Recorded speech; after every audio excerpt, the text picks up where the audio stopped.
খুব কষ্ট করতেছে। আজকে আমরা চরে আসছি 3 ভাই। এটা আমাদের বাড়ির জায়গা। এখানে বর্তমানে একটা প্রাইমারি স্কুল, এটার নাম হলো 141 নং পূর্ব নরারটেক সরকারি প্রাথমিক বিদ্যালয়। পূর্ব নরারটেক সরকারি প্রাথমিক বিদ্যালয়, এটাই ছিল আমাদের স্বপ্নের বাড়িঘর। আজকে এখানে স্কুল, আদিনিবাস। আজকে আমরা এখানে আসছি। আমাদের এই সজনা গাছে অনেক সজনা ধরছে, খুবই মূল্যবান একটা সবজি, অনেকের কাছে খুব প্রিয়, আমার কাছেও খুব প্রিয়। চরে আসলে পাওয়া যায়, কিছু না কিছু পাওয়া যায়, এটা সংগ্রহ করে নেওয়ার মানুষ নাই।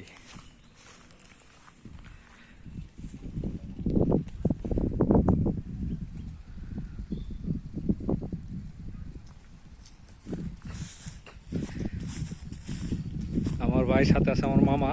আজকে আমার মামা আমার সাথে আসছে, মামাকে সেই লাগতেছে। আজকে আমরা ঈদের আনন্দ করার জন্য মূলত এখানে আসছি।